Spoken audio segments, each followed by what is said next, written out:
Merci.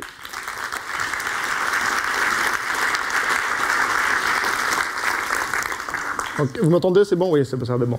D'abord, je voudrais remercier Pierre, donc, au nom du CALA et le Musée des Confluences, de m'avoir invité à venir vous parler aujourd'hui de mes travaux de recherche et donc de mon sujet de prédilection, que sont les exoplanètes. Et donc, c'est vraiment un réel plaisir de venir dans un amphithéâtre aussi chouette, dans un musée vraiment, vraiment sympa. C'est un peu la première fois que je fais une conférence grand public dans un contexte quasi professionnel, parce qu'on a l'habitude de faire des conférences en anglais, en professionnel, dans des grands amphithéâtres, mais c'est la première fois que je le fais dans une salle aussi grande. J'ai déjà fait dans des petits cafés, dans des églises même. Un peu bizarre, mais ici c'est vraiment sympa. J'espère que vous allez partager ce moment sympathique avec moi.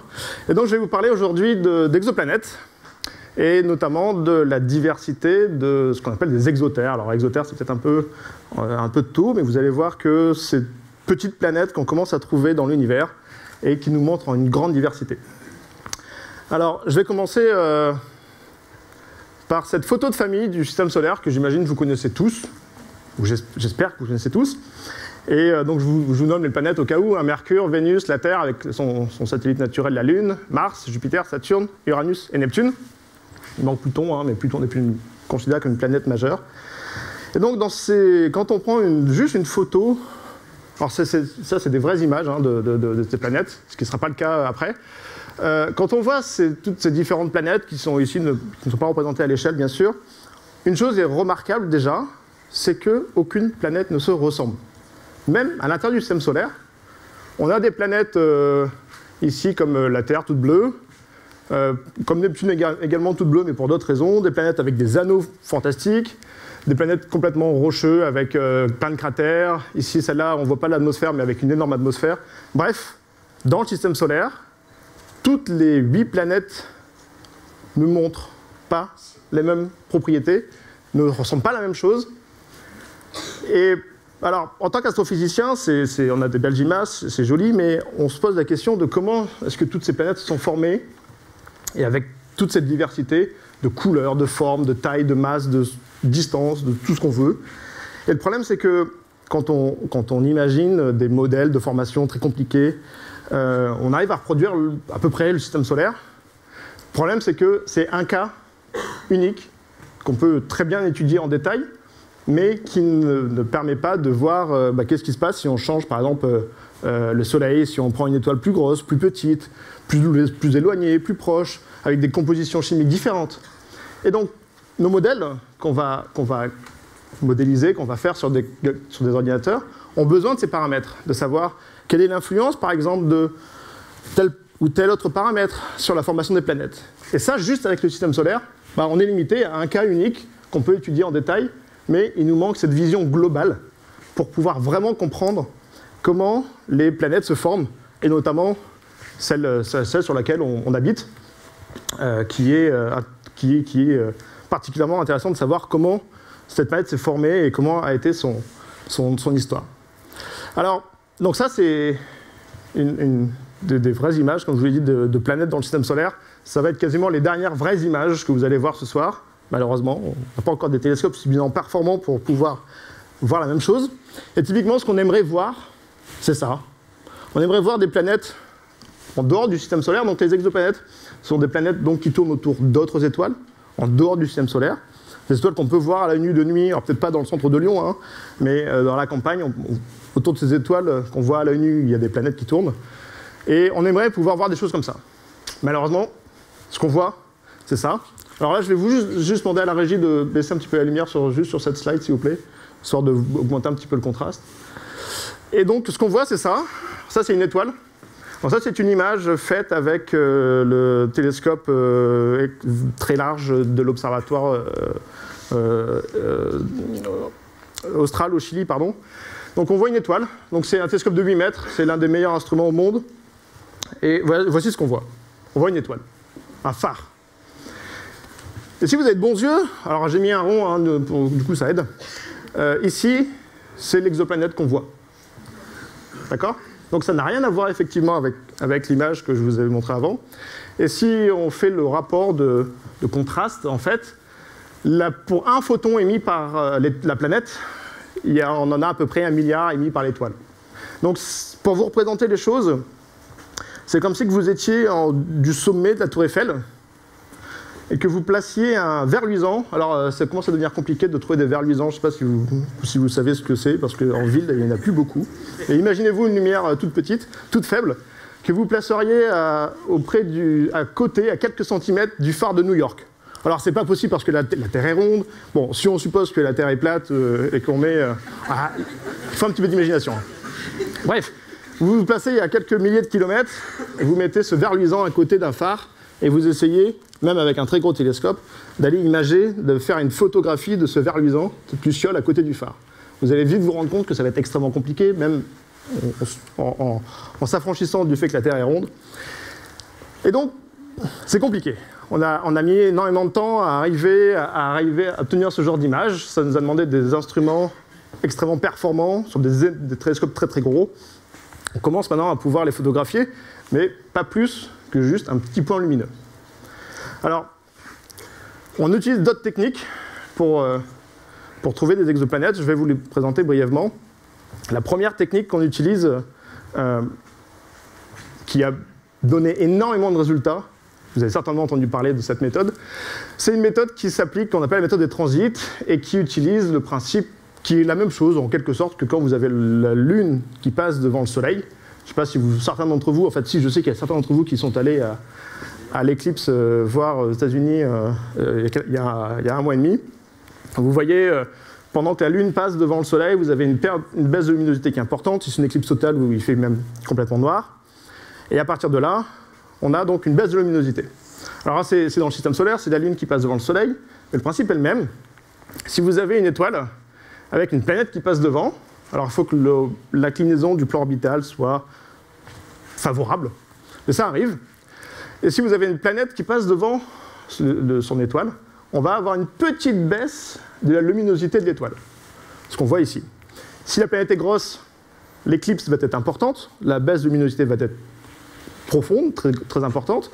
Si au contraire, la planète est petite, la baisse de luminosité va être également toute petite.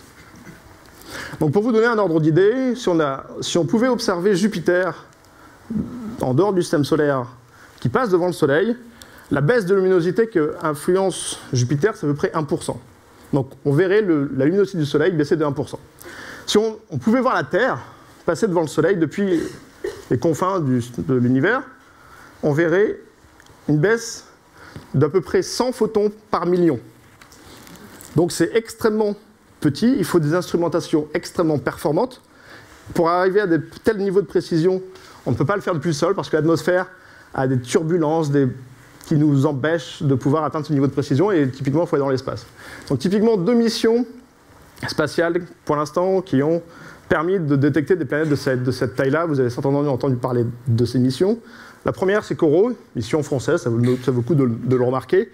Et la deuxième mission, c'est Kepler, mission de la NASA, qui a donné énormément de résultats et qui a vraiment révolutionné le domaine des exoplanètes. Alors, la deuxième technique qu'on utilise, et qui est complémentaire, je reviendrai dessus, s'appelle la technique des vitesses radiales. Alors, celle-là est un peu plus compliquée, et je vais commencer par vous montrer cette image de cette championne locale, en plus, je crois, parce qu'elle est de Rhône-Alpes, lanceuse de marteau. Et qu'est-ce qu'on remarque sur cette image? C'est que l'athlète ne se tient pas parfaitement droit en voulant tourner son marteau.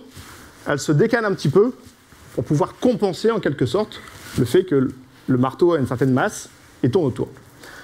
Donc, si on regarde en fait cette image, on voit ici qu'il y a ce qu'on appelle le centre des masses ou le centre de gravité de ce système athlète-marteau ou très bien étoile-planète. Et en fait, dans l'univers, les planètes tournent autour des étoiles, mais les étoiles tournent également autour du centre des masses. Ce qu'on voit sur cette animation, vous avez la planète qui tourne autour du système et l'étoile qui a également un tout petit mouvement autour du centre de masse. Alors, dans le système solaire, typiquement Jupiter, qui est la planète la plus grosse, qui a la plus grosse influence sur le Soleil, le Soleil, en fait, fait une orbite d'à peu près une fois sa rayon. Donc le Soleil, en fait, le centre du système solaire, le centre en termes de centre de masse, centre de gravité, en quelque sorte, du système solaire, se trouve à peu près à un rayon solaire, pour vous donner l'ordre de grandeur. Alors, ce petit mouvement de va-et-vient de l'étoile, on va pouvoir le mesurer grâce à cette fameuse technique, ce fameux effet Doppler-Fizeau. C'est cet effet que vous entendez quand une ambulance passe à côté de vous et dont le son change. Vous entendez... Pourquoi? Parce que l'ambulance se déplace vers vous, donc les ondes sonores qu'elle émet se raccourcissent, donc le son devient plus aigu. Et au contraire, quand l'ambulance s'éloigne, les ondes sont en quelque sorte dilatées, et donc le son devient plus grave. En lumière, c'est pareil. On a cet effet qui s'appelle donc l'effet Doppler, et qui va venir changer un tout petit peu la couleur de l'étoile. C'est quelque chose qu'on peut observer. On vient donc mesurer la vitesse de l'étoile à un certain temps, et quand on regarde au cours du temps, on voit ce petit mouvement périodique de l'étoile autour de son centre de masse, qui nous donne accès à la masse de la planète. Alors pour ça, on a des spectrographes extrêmement puissants, extrêmement performants. Alors cette technique, c'est à peu près la même chose qu'utilisent les gendarmes sur le bord de la route pour contrôler notre vitesse. Sauf que nous, on fait... D'abord, on ne fait pas payer d'amende. Et on le fait sur des étoiles qui se trouvent à des années-lumière, donc à des milliards de kilomètres de nous. Et on cherche à obtenir des précisions extrêmement petites. Typiquement, pour trouver une planète comme Jupiter, il nous faut une précision de l'ordre de 3,6 km par heure, soit grosso modo l'allure d'un piéton en balade. Et c'est le niveau de précision qu'on a besoin pour trouver ce qu'on a atteint à des instruments comme ARPS, par exemple, qui est au Chili, et qui nous permet de pouvoir détecter ce genre de planète. Alors la Terre, c'est un peu compliqué. La Terre, l'amplitude que la Terre implique sur le Soleil, c'est de l'ordre de 9 cm par seconde. Alors en km/h, ça fait à peu près 0,3 km par heure. Donc typiquement, si on veut trouver la Terre, encore une fois, si on se place à l'extérieur du système solaire et qu'on regarde avec des instruments extrêmement performants le Soleil, pour détecter la Terre, il nous faudrait mesurer la vitesse instantanée du Soleil avec la précision qui correspond grosso modo à la vitesse d'une tortue. Je ne sais pas si vous a donné l'idée. Et pourtant, on va y arriver. Pour l'instant, on arrive à mesurer un piéton même vraiment en balade lente, et on va aller vers de plus en plus de précision pour pouvoir obtenir et mesurer des planètes typiquement comme la Terre. Donc en fait, ces spectrographes, ils font, et ça c'est une vraie image issue du spectrographe, ils décomposent la lumière comme un arc-en-ciel géant étiré, et sur lequel on arrive à voir des petits éléments qui viennent de la composition chimique de l'étoile. Et ces petits éléments varient au cours du temps en fonction de la variation de vitesse de l'étoile. Alors comment ça marche en vrai? Comment ça marche en réalité? Voilà à quoi ça ressemble, nos données. Ça n'a rien à voir avec des jolies images comme on peut les voir dans la presse. Ça ressemble à ça. Et nous, on adore ce genre de graphique. Ici, vous avez le temps. Donc vous avez le nombre de jours. Alors je suis désolé, il y a pas mal de graphiques qui vont en anglais, mais je vais vous les expliquer. Donc ici, vous avez le temps depuis le 1er janvier 2016. Et ici, vous avez la vitesse radiale en km/h. Et en rouge, avec des petites barres d'air autour, c'est les observations, les mesures faites au télescope. D'ailleurs, ces 5 là, c'est moi qui étais au télescope à l'époque. Et vous voyez les mesures au cours du temps, qui évoluent, qui bougent, avec une sorte de dérive lente, et puis une sorte de périodicité dans les données. Vous voyez que le signal monte, descend, monte, descend, monte, descend, monte, descend. Et ce signal va être indicatif de la présence d'une planète. Alors celle-là, en plus, les données ne sont pas anodines. C'est les observations ARPS, donc le télescope du spectrographe, c'est une super machine au Chili, qui est le meilleur spectrographe au monde à l'heure actuelle pour la détection d'exoplanètes. Et ça, ces observations-là sont de l'étoile Proxima Centauri, donc l'étoile la plus proche alors pas de la Terre, parce que l'étoile la plus proche de la Terre, ça reste le Soleil, mais l'étoile la plus proche du système solaire, sur lequel on a des astronomes, des collègues, ont mesuré et détecté la présence d'une petite planète qui fait un peu plus grosse que la Terre et qui se trouve dans la zone habitable de cette étoile. J'en reviendrai tout à l'heure. Alors, on pose la question souvent, quand il y a plusieurs planètes dans le système, voilà à quoi ça ressemble. Ici, c'est des observations faites avec le spectrographe SOFI, qui se trouve à l'Observatoire de Haute-Provence, en fait pas très loin d'ici, qui était d'ailleurs le site historique de la première découverte d'exoplanètes en 1995, donc l'exoplanète 51 PEG, détectée par Michel Mayer et son étudiant en thèse à l'époque, Didier Queloz. Et donc, quand on a plusieurs planètes, alors c'est pas Sophie, c'était un autre spectrographe à l'époque, mais peu importe.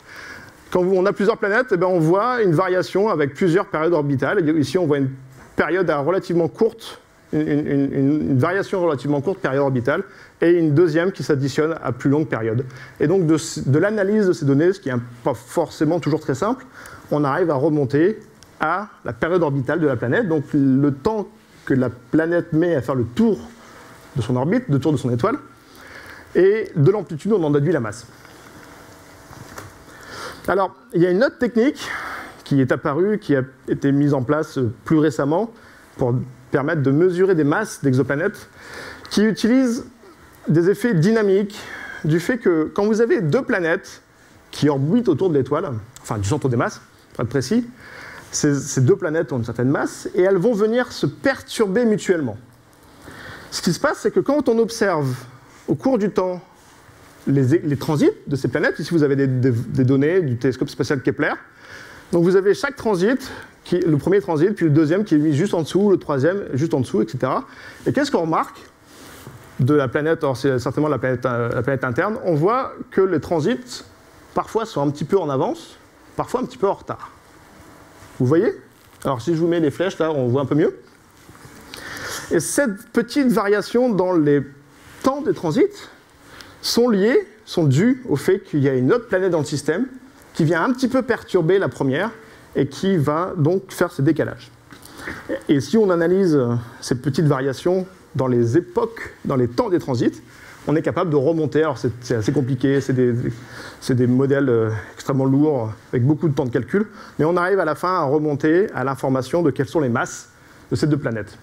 Alors justement, ça a été utilisé beaucoup avec les données Kepler, et là je vous l'illustre avec le système TRAPPIST-1, donc j'imagine que vous avez entendu parler également cette année, en fait, sur lequel c'est une étoile sur laquelle on a détecté en fait 7 planètes qui tournent autour. Et dans les périodes orbitales, vous les voyez ici, c'est 1,5 jours, 2,4 jours, 4 jours, 6 jours, 9 jours, 12 jours. Et à ces périodes orbitales-là, les planètes viennent se perturber les unes aux autres. Et si on regarde ici sur ce diagramme en fonction du temps, quelle est cette petite déviation par rapport à ce qu'on attend du passage de la planète, on voit qu'au début, la planète, elle est en retard, un peu comme à la SNCF. Et puis après, elle est en avance, ça c'est jamais le cas à la SNCF. J'espère qu'il n'y a pas de conducteur de train dans la salle. Et puis après, les transits d'après, on voit que la planète se redécale en étant de plus en plus en retard. Et donc de l'analyse de ces données, on arrive à remonter à l'information de quelles sont les masses de ces planètes. Typiquement, plus la planète est massive, plus elle est grosse en quelque sorte, plus la perturbation sur ces autres planètes va être importante. Mais ça ne dépend pas que ça, mais alors, premier rapport, c'est d'abord la masse. Donc voilà deux techniques qui nous permettent de mesurer les masses des planètes. Alors si on a la chance de pouvoir mesurer à la fois le rayon des planètes, par notamment les transits, comme je vous expliquais au début, donc quand on voit la planète passer devant l'étoile, et si on arrive à mesurer la masse, soit par vitesse radiale, soit par effet dynamique sur les temps de transit, on arrive à mesurer donc la densité des planètes, qui n'est rien que la masse sur le volume étant quelque chose comme le rayon au cube de la planète, peu importe.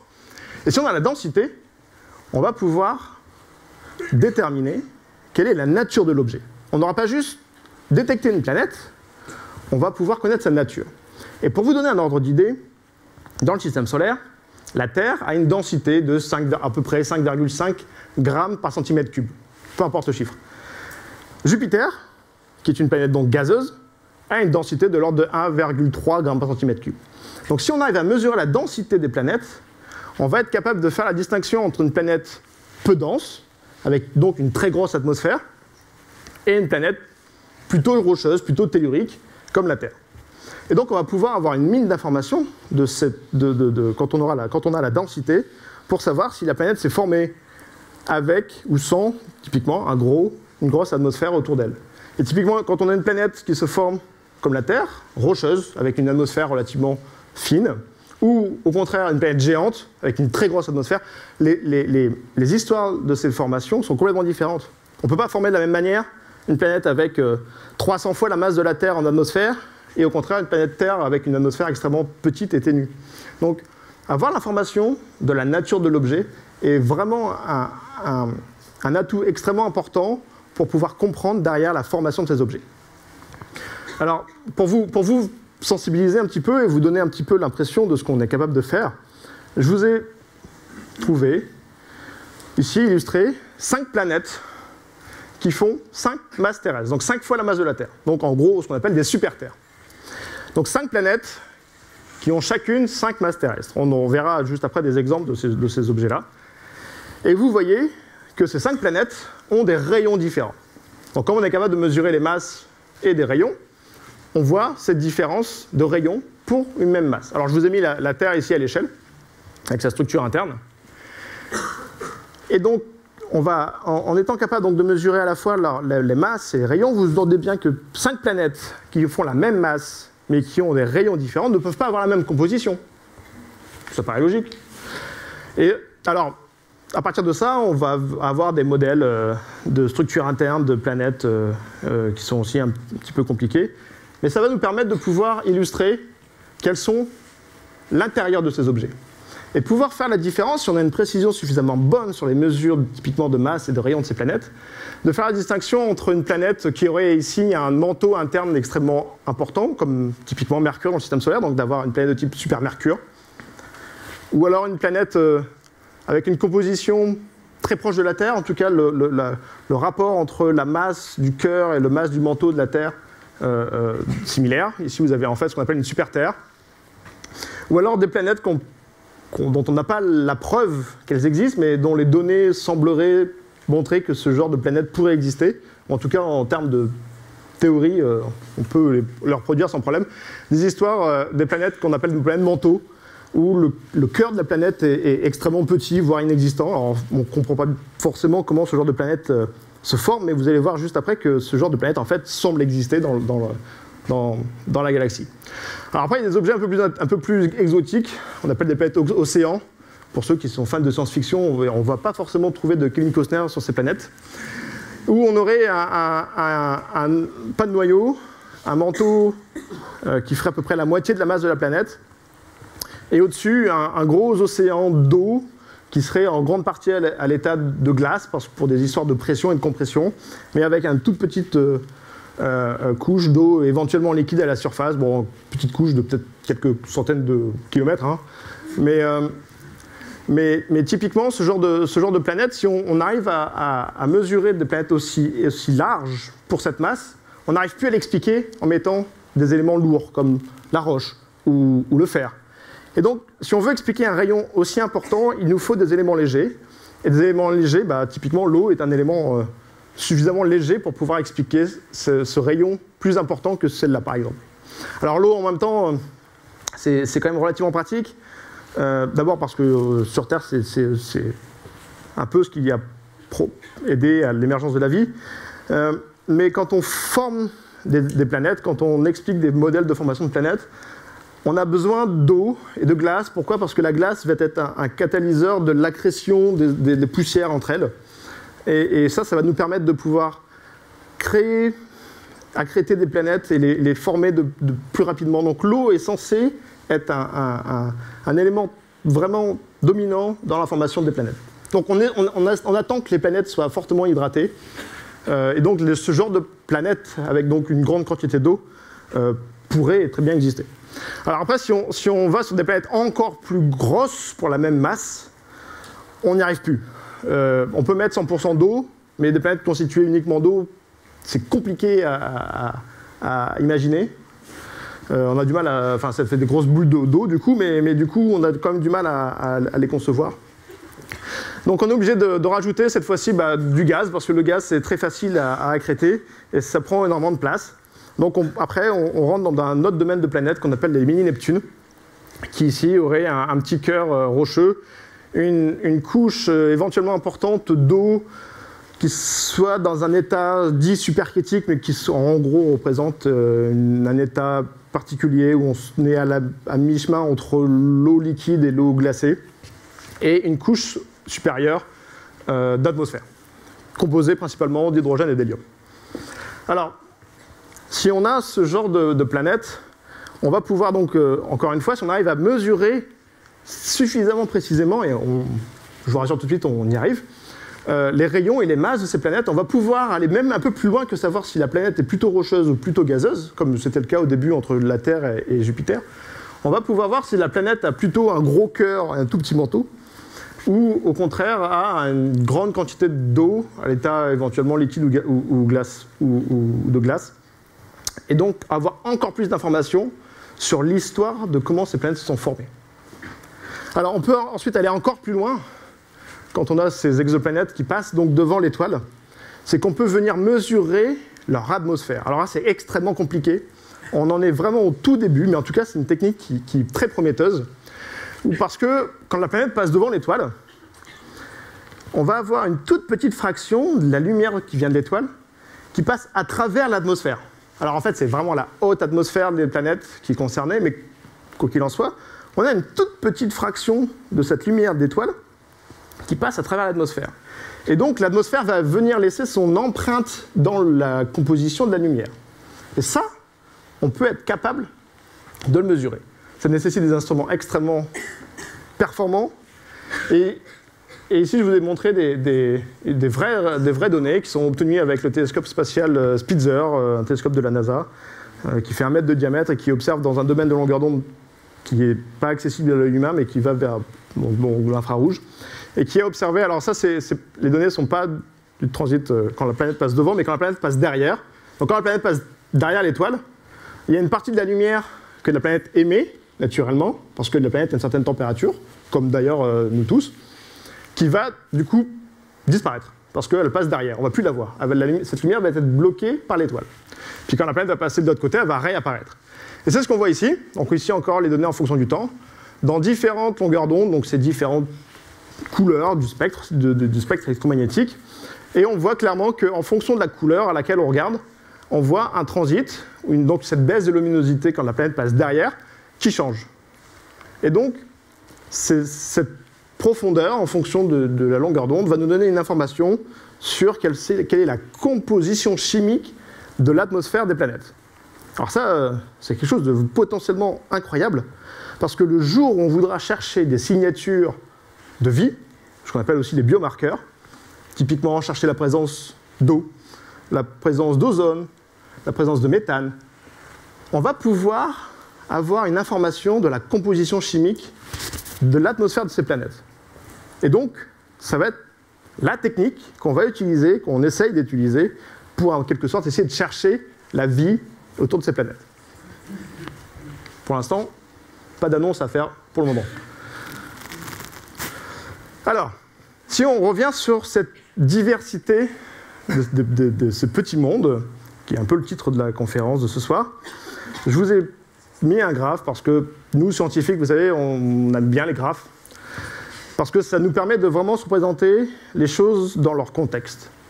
Alors, je vais vous l'expliquer, ce graphe. Vous allez voir, c'est très simple.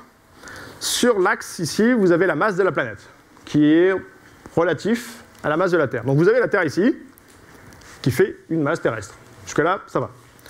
Et sur cet axe-là, sur l'axe des ordonnées, vous avez le rayon de la planète. Encore une fois, en unité de masse terrestre, c'est pour ça que la Terre se trouve à un rayon terrestre. Et sur ce graphe, je vous ai mis donc les 4 planètes, 4 des planètes du système solaire. Donc on retrouve ici Vénus, la Terre, qui sont en fait très proches en termes de masse et de rayon, et Uranus, Neptune, qui sont également très proches en termes de masse et de rayon. Donc il manque, vous allez me dire, il manque encore 4 planètes. Donc Jupiter et Saturne seraient en fait au 2e étage, enfin l'étage supérieur, et Mercure et Mars seraient en fait au niveau du drapeau du Kala. Donc j'ai focalisé ici sur les 4 planètes, disons, intermédiaires dans le système solaire, avec la Terre et Vénus, donc des planètes rocheuses et relativement massives, contrairement à Mars et Mercure, et ici des planètes géantes de glace, des petites planètes géantes, que sont Uranus et Neptune, qui sont composées d'une grosse atmosphère de gaz. Et si on regarde dans ce diagramme, quelles sont les découvertes d'exoplanètes qui ont pu avoir lieu jusqu'à présent, on se rend compte qu'il y a tous ces points. Alors désolé, je n'ai pas de jolie image à vous montrer pour chacun de ces points. Peut-être que ça viendra un jour, mais pour l'instant, ce n'est pas le cas. Et qu'est-ce qu'on remarque? Alors, il y a des barres d'erreur parce qu'on fait des mesures qu'on essaye de faire le plus précises possible, mais on n'est pas certain des mesures qu'on fait, donc c'est pour ça qu'il y a des barres d'erreur, ces croix autour de ces points. Mais qu'est-ce qu'on remarque? C'est qu'entre la Terre, qui est la planète rocheuse la plus massive dans le système solaire, et Uranus et Neptune, qui sont des planètes géantes gazeuses les moins massives dans le système solaire, on se rend compte que dans la galaxie, des planètes, il y en a tout plein, qui sont entre ces deux types de planètes. Et donc la question se pose immédiatement, de quoi sont-elles faites? Ici, on arrive à avoir des planètes rocheuses, on explique très bien. Ici, on a des planètes gazeuses, on explique très bien. Mais en fait, il n'y a pas de limite entre les deux. Il n'y a pas de démarcation franche où on pourrait avoir deux populations. La population des planètes typiquement comme la Terre, rocheuses, et des planètes gazeuses comme Uranus et Neptune. Donc on aurait une différenciation distincte entre ces deux populations, d'un côté les rocheuses, de l'autre côté les gazeuses, qui nous arrangerait bien. Parce que du coup, on peut dire, tant qu'on arrive à cette masse charnière entre les deux populations, on arrive à former des planètes rocheuses, puis au-delà, on forme des planètes gazeuses. Problème, on ne voit pas cette limite.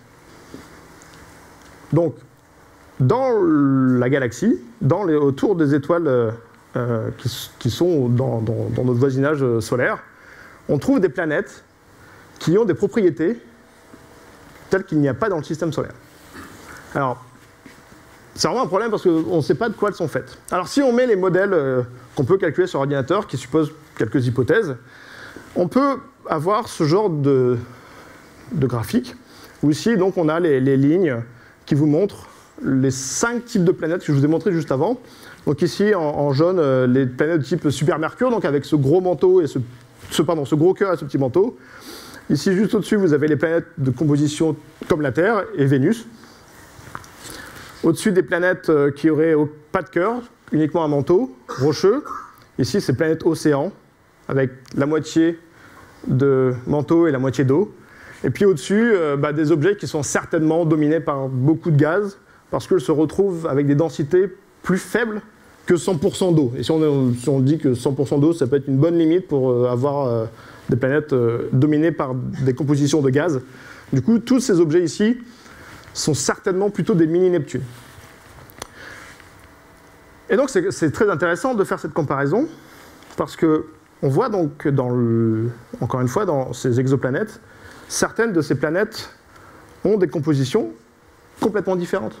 Alors, si on zoome sur ces planètes ici, là, qui sont uniquement dans la zone où on pourrait avoir encore une grande fraction de roches ou de cœurs ou d'océans, on se rend compte que, encore une fois, on trouve des planètes avec des cœurs très gros, dont on ne sait pas bien comment ça se forme, et des planètes qui ont des masses et des rayons qui sont compatibles. Je ne dis pas ici que ces planètes sont exactement de cette composition-là, on n'a pas été voir, mais ces planètes ont une composition qui serait compatible avec des planètes océans.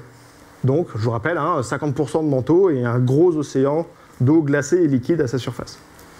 Et ça, c'est quand même extraordinaire, parce que dans le système solaire, il n'y a aucun exemple de ça. Le système solaire est vraiment unique pour l'instant, on n'a pas trouvé de contrepartie du système solaire.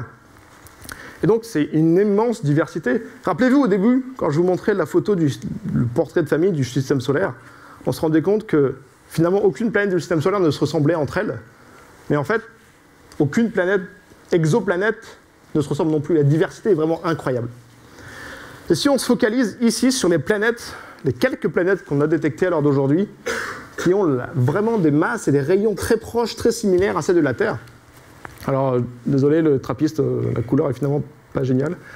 On se rend compte que, encore une fois, dans les planètes qui ont des rayons et des masses très très très proches de celles de la Terre, ici on ne va pas plus loin que 40% plus grosses que la Terre et 30% plus petites que la Terre, on a, encore une fois, des diversités dans la composition qui sont incroyables. Avec des planètes, alors ça, je ne suis peut-être pas encore complètement censé vous en parler, je ne dis pas, cette planète-là, vous voyez qu'elle se situe exactement sur la ligne des planètes de type Mercure. Alors, c'est bizarre parce que Mercure, déjà, c'est un problème dans le système solaire. On comprend bien comment une planète comme Mercure s'est formée avec un si gros cœur et un tout petit manteau. Et cette planète, elle aurait une composition très proche de celle de Mercure. Et on ne sait pas trop pourquoi. Alors juste pour vous donner un peu plus d'ordre de grandeur, je suis en train de travailler sur cette planète, hein, c'est pour ça que je vous en parle maintenant. Elle fait elle fait 15% plus grosse que la Terre, grosso modo. Elle se trouve à quelque sorte comme 300 années-lumière de nous, donc c'est assez loin. Son rayon est de l'ordre donc de à peu près 7000 km à la louche. Et la précision qu'on a été capable de mesurer sur le rayon de cette planète, qui se trouve donc à quelques centaines d'années-lumière, c'est de l'ordre de 400 km. On a mesuré donc le rayon de cette planète avec une précision, donc une erreur caractéristique de l'ordre de 400 km sur 7000 km. C'est incroyable. Pour ça, c'est pas de la magie, hein. C'est qu'on a derrière développé des instruments, typiquement c'est le télescope Kepler, une machinerie, une instrumentation incroyable, et ça c'est rendu possible aussi par des ingénieurs de très haute qualité qui ont des savoir-faire uniques et qui nous permettent de pouvoir faire en plus de la science et derrière, j'espère, vous faire partager un peu cette odyssée. Alors, celle-là, elle a une composition un peu particulière, mais les autres, celle-là, la Kepler 118 et GJ 1232, on a des noms qui ne vous plaisent pas forcément, mais nous, on aime bien. Ces planètes tombent sur la composition typiquement comme la Terre, donc on pourrait imaginer que ces planètes soient vraiment des versions plus larges et plus massives de la Terre. Mais au contraire, ces planètes trappistes-là sont vraiment particulières parce qu'elles ont des compositions extrêmement peu denses. Alors, on doute un petit peu de leur rayon et de leur masse, parce que c'est des étoiles qui ne sont pas très brillantes, donc on a extrêmement peu d'informations et on peut s'être trompé aussi un petit peu sur les masses et les rayons de ces planètes. Mais en tout cas, si on croit les données actuelles et les études qui ont été faites sur ces planètes, on aurait des planètes de la taille de la Terre, mais avec la moitié de la masse de la Terre. Et ça, à l'heure d'aujourd'hui, on est incapable d'expliquer comment on peut former des planètes aussi peu massives avec ce rayon. On aurait besoin d'avoir une quantité de gaz ici extrêmement importante, ou alors complètement 100% d'eau, ce qui est un peu bizarre. Alors il y a peut-être quelques pourcents de pastis, hein, les Marseillais disent, mais ça on n'arrive pas à le mesurer. Et donc ces planètes, ici, c'est un grand mystère. On ne comprend pas du tout comment ces planètes puissent se former et puissent être arrivées à ce niveau de composition extrêmement peu dense. Ça reste un mystère. Alors, ces planètes, ces petites planètes, qui sont vraiment... Là l'échantillon est complet, hein, on n'en connaît pas plus pour l'instant, ou alors je n'ai pas le droit de vous en parler. On en connaît donc une petite dizaine, et ça nécessite énormément d'analyses et de données et d'instruments extrêmement chers. Mais par contre, il y a une bonne nouvelle quand même, c'est que même si la diversité de ces exoplanètes est très grande, quand on regarde l'ensemble des détections qui ont été effectuées par le télescope spatial Kepler, on trouve ce diagramme. Alors, il est un peu bizarre. Donc ici, vous avez la vue du télescope Kepler, qui a détecté, à l'heure d'aujourd'hui, pendant 4 ans de durée de mission, à peu de choses près comme 4500 planètes. 8 dans le système solaire, plus de 4000 détectés par Kepler seul. Alors ici, vous avez comment ces planètes se placent dans ce diagramme en fonction de la période orbitale, donc la durée que la planète met à faire le tour de son étoile, et en fonction de leur rayon. Et qu'est-ce qui saute aux yeux dans ce diagramme? C'est que les planètes qui se trouvent typiquement entre la Terre ici et Neptune, pardon, ça c'est Jupiter, elles sont majoritairement petites. Donc si on regarde ce que ça donne, en fait, si on fait un histogramme, en quelque sorte, c'est des résultats extrêmement récents, on voit qu'en fonction de la taille de la planète, encore une fois à l'échelle de la Terre, ici je vous ai remis les Jupiter, Neptune et la Terre pour comparaison, on voit que le nombre de planètes moyens autour des étoiles domine dans le régime des petites planètes. Donc, les planètes qui se trouvent des super-Terres ou ces mini-Neptunes dont la composition n'est pas encore très bien comprise, semblent être le type de planète le plus présent dans la galaxie. Au moins la galaxie, certainement l'univers. Finalement, les planètes géantes, comme on a Jupiter et Saturne, sont extrêmement rares et on en connaît extrêmement peu par rapport à ces petites planètes.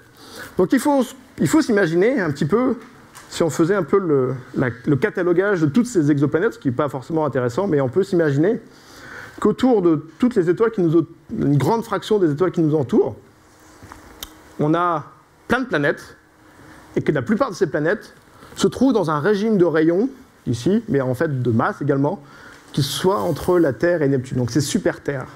Alors pour l'instant, la précision pour aller chercher des planètes vraiment comme la Terre, voire plus petites que la Terre, on n'y est pas encore. On va avoir des instruments spatiaux qui vont arriver, qui vont permettre d'aller explorer des régimes de masse et de rayons plus petites. Mais quoi qu'il en soit, la grande majorité des planètes dans la galaxie sont des planètes de petits rayons, des petites terres. Quelques pourcentages plus grosses que la Terre, de ce qu'on a pu explorer pour l'instant. Donc, il y a de grandes chances que, autour des étoiles qu'on voit dans le ciel, tournent autour de ces étoiles des planètes sur lesquelles on pourrait éventuellement poser le pied, aller marcher sur ces planètes. Ça fait beaucoup de choses à explorer. Alors, toutes ces planètes, vous allez me dire, c'est super, il y en a tout plein, on en voit partout en fait. C'est la norme, c'est ce qu'il y a le plus autour de ces étoiles. Mais est-ce que ces planètes pourraient être habitables? Est-ce qu'on serait capable, si on y allait, de rencontrer des petits bonshommes qui parlent américain? Parce que dans tous les films de science-fiction, quand ils arrivent sur une planète, ils parlent tous américain déjà. Est-ce qu'on serait capable de rencontrer des êtres vivants, ou est-ce qu'on serait capable, nous, d'aller vivre sur cette planète? Parce que malheureusement, ce qu'on fait de cette bonne vieille Terre n'est pas vraiment très glorieux. Donc à un moment donné, il faudrait peut-être penser malheureusement à partir ailleurs. Et est-ce qu'on serait capable de vivre sur ces planètes? Sur les planètes que je vous ai montrées jusqu'à présent, qui font pratiquement la taille et la masse de la Terre, est-ce qu'on serait capable de vivre sur place? Est-ce que si demain, ou à la sortie du musée, je vous donnais un billet pour aller sur ces planètes, est-ce que vous le prendriez? On va justement se poser la question maintenant. Alors, pour plus vite, je n'ai pas les billets sur moi. Et donc, pour ça, on définit ce qu'on appelle la zone habitable. Donc vous avez certainement entendu parler de ça également. C'est la zone, dans la définition, c'est la zone dans laquelle une planète se trouve et pour laquelle, s'il y avait de l'eau à la surface de cette planète, cette eau serait à l'état liquide. Donc typiquement, cette planète aurait une température comprise entre 0 et 100 degrés. Cette zone, qui est donc une zone qui a une certaine distance à l'étoile, dépend de à quel est le niveau d'énergie qu'émet l'étoile. Donc plus une étoile est chaude et émet beaucoup de lumière, plus cette zone habitable sera loin. D'accord? Et plus au contraire l'étoile est petite, donc plus l'étoile émet, en fait, moins l'étoile émet de lumière, plus cette zone habitable est proche. C'est ce que décrit ce diagramme en fait, qui date qui a 60 ans aujourd'hui, je crois, quelque chose comme ça, où on voit en fonction de la masse de l'étoile, ici, le Soleil est ici, et ici vous avez des étoiles qui font 1/10 de la masse du Soleil, donc ce qu'on appelle les étoiles M. Vous avez la région pour laquelle l'eau pourrait être à l'état liquide à la surface des planètes. Donc ça tombe bien parce que dans le système solaire, la Terre, la troisième planète, est dans la zone habitable. On l'a échappé belle. Hein. Mais si on se rapproche, si on a des étoiles de plus faible masse, ces étoiles émettent peu de lumière. Pourquoi? Parce qu'elles ont un réservoir de matière plus faible, donc elles émettent beaucoup moins de lumière. Et donc la zone habitable est extrêmement proche, de l'ordre de quelques jours de période orbitale. Et donc avec les instruments qu'on a aujourd'hui, c'est assez facile de les trouver parce qu'on n'a pas besoin d'attendre des années pour les trouver. Si vous cherchez la Terre en transit, par exemple, vous allez devoir obligé d'attendre déjà 1 an, et l'événement dure 12 heures et se produit qu'une fois par an. Alors déjà, il faut avoir un peu de chance. Alors quand on va dans l'espace, déjà c'est un peu mieux parce qu'on n'a pas la moitié du temps où il fait jour, la moitié du temps où il fait nuit. Mais c'est un événement qui arrive extrêmement peu. Par contre, si on est... Donc il faut attendre longtemps.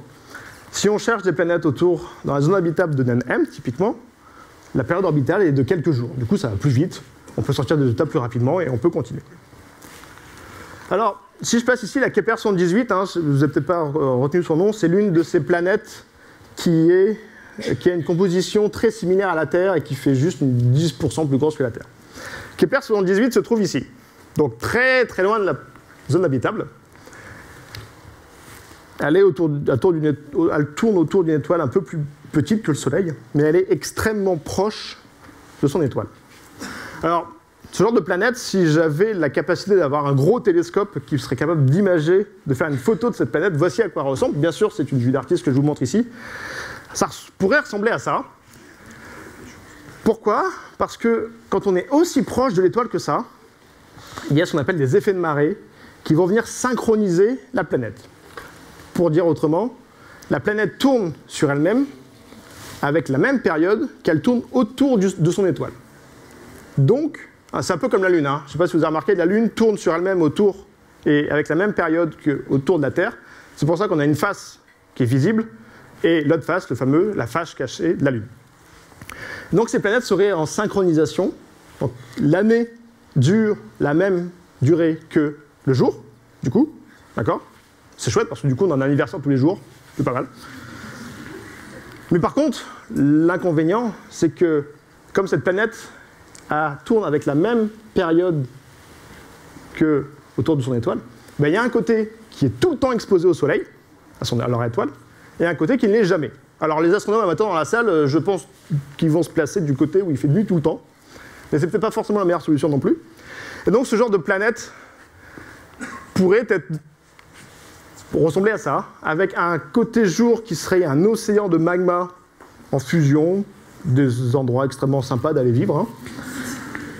Et puis côté nuit, un côté extrêmement froid, calotte polaire extrêmement froid qui ne verrait jamais la lumière du jour. Pas non plus très très joli à vivre. Alors juste pour vous donner un ordre d'idée, sur la Kepler 118, alors ça c'est Corot 7, c'est la première planète de la taille de la Terre, première planète tellurique qui a été détectée. Ça a été fait avec la mission spatiale française Corot, donc ça vaut le coup de le mentionner encore une fois. La température qu'il règne à ce point ici, où donc l'étoile se trouve complètement au zénith, c'est de l'ordre de 2000 degrés. Donc il va falloir prévoir de la crème solaire, si on y va. Alors si on regarde maintenant les planètes comme TRAPPIST ou Proxima-Centaure, elles se trouvent ici. Ah, vous allez me dire, intéressant. Ces planètes se trouvent, en tout cas certaines d'entre elles, se trouvent dans cette fameuse zone habitable. Donc si on suppose qu'il y a de l'eau liquide à la surface de ces planètes, si on suppose qu'il y a de l'eau à la surface de ces planètes, cette eau pourrait être à l'état liquide. Problème, c'est qu'elle se trouve quand même extrêmement proche de leur étoile. Alors, ici vous avez une vue d'artiste, encore une fois, du système TRAPPIST-1 que vous avez peut-être vu passer dans les journaux ou dans la presse plus récemment cette année, où on voit le cortège des 7 planètes. Les plus internes, les planètes les plus proches, sont trop chaudes pour avoir de l'eau à l'état liquide, donc si jamais il y a de l'eau sur ces planètes, elles seraient à l'état de vapeur d'eau, donc dans l'atmosphère. Les planètes intermédiaires, elles, pourraient avoir de l'eau à l'état liquide. Et les planètes externes sont au-delà de la zone habitable, et donc leur eau serait à l'état de glace. Alors, si on se projette sur l'une de ces planètes, alors j'ai pris la E, donc B, C, D, E, donc celle-là. Si on se projette sur celle-là qui se trouve dans la zone habitable, c'est l'une des meilleures planètes qu'on connaît à l'heure d'aujourd'hui qui se trouve dans cette zone habitable. Voici à quoi pourrait ressembler la vue depuis là-bas. Encore une fois, c'est une vue d'artiste, on est bien d'accord. Et donc depuis cette planète, on pourrait donc voir le cortège des autres planètes. Si jamais il y avait de la vie sur toutes ces planètes, on pourrait éventuellement voir les civilisations de l'autre planète, ce serait vraiment fantastique. La couleur du ciel ne serait pas forcément bleue comme sur Terre, parce que l'étoile émet extrêmement peu de lumière bleutée. La lumière pourrait être plutôt rougeâtre, parce que l'étoile émet de la lumière rouge. Et puis voilà ce qu'on pourrait voir. Donc ça serait vraiment fantastique d'aller jeter un coup d'œil sur ces planètes. Mais par contre, alors, pour vous faire sentir un petit peu quelle est la période orbitale de ces planètes, donc TRAPPIST 1e, elle tourne autour de son étoile en seulement 6 jours. Donc typiquement, chaque semaine, la planète, a fait le tour de son étoile. Alors, je me suis amusé. Voici quel serait mon âge sur TRAPPIST 1e. Donc j'aurais 1864 ans. Ah, je ne parais pas aussi vieux, hein. Alors, sur Kepler 78b, je vous le présentais tout à l'heure, sa période orbitale, c'est l'une des plus extrêmes. Elle fait le tour de son étoile en seulement 8,5 heures. Du coup, mon âge, sur Kepler 78, ça serait 32 31 ans. En fait, à 19h50, c'était mon anniversaire. Vous avez oublié de me le fêter sur Kepler 78b. Donc vous voyez qu'il ne faut mieux pas calculer son âge sur ces planètes. Alors ces planètes qui sont dans la zone habitable d'étoiles M, d'étoiles de faible masse, elles sont à l'intérieur de ce qu'on appelle ici la région de synchronisation. Donc c'est cette région pour laquelle les planètes seraient synchronisées autour de leur étoile. Donc avec cette période du jour qui dure la même chose que la période de l'année. Et donc toutes les planètes autour d'étoiles M ont de grandes chances d'être dans cette région de synchronisation et donc synchronisées. Avec donc du coup le Soleil tout le temps d'un côté et de l'autre côté, côté nuit, jamais le Soleil. Alors vous voyez ici que Mercure est en fait à l'intérieur de cette région. Mercure n'est pas en résonance, en synchronisation directe, parce que Mercure a une certaine excentricité, c'est-à-dire que son orbite est décrite par une ellipse, pas par un cercle, ce qui du coup fait qu'elle est en synchronisation 3-2. Pour faire court, quand Mercure fait 3 fois le tour du Soleil, elle fait en même temps 2 fois le tour sur elle-même. Donc la journée, si on répète un peu, la journée sur Mercure dure 1,5 années Mercure. D'accord? Vous avez? Bon, peu importe. Quoi qu'il en soit, Mercure était aussi dans un état de synchronisation. Donc si on faisait encore une fois une vue d'artiste, de Proxima Centauri, qui est l'une des planètes dans la zone habitable, voilà à quoi elle pourrait ressembler. Hop. Donc avec un côté jour ici, qui pourrait certainement être un désert très aride, où il fait jour tout le temps, une côté nuit, qui soit une énorme calotte glaciaire, et éventuellement un anneau qui ferait tout le tour de la planète au niveau de l'équateur, en quelque sorte, qui pourrait être à l'état liquide. Alors, je ne sais pas vous, alors Proxima Centauri, c'est pratique parce que c'est l'exoplanète la plus proche du système solaire, donc on pourrait éventuellement un jour espérer y aller. Je pense que je ne serai plus là, mais on peut espérer. Voici à quoi la planète pourrait ressembler. Alors là, il va quand même bien falloir réfléchir où est-ce qu'on va poser le vaisseau. Parce que je ne sais pas vous, et moi, j'ai pas envie de tomber là, ni de l'autre côté. Et encore une fois, ça ressemble pas vraiment au type de planète qu'on aimerait aller, hein, et pour lequel on pourrait imaginer que la vie puisse se développer, parce que du coup, si on a besoin d'avoir de l'eau et un océan liquide pour pouvoir développer la vie, du coup, ça se localiserait dans une région relativement étroite à la surface de la planète. Alors ça, c'est très basique. Il y a des gens qui supposent que si on a une atmosphère très épaisse, on pourrait redistribuer la chaleur autour de la planète et du coup avoir une zone habitable qui pourrait être... Enfin, disons que l'énergie pourrait être redistribuée sur toute la planète et uniformisée sur la planète. Du coup, avoir quelque chose plus qui ressemble à la Terre avec des régions habitables plus distribuées que juste au niveau de ce qu'on appelle le Terminateur. Mais encore, tout cela reste relativement hypothétique.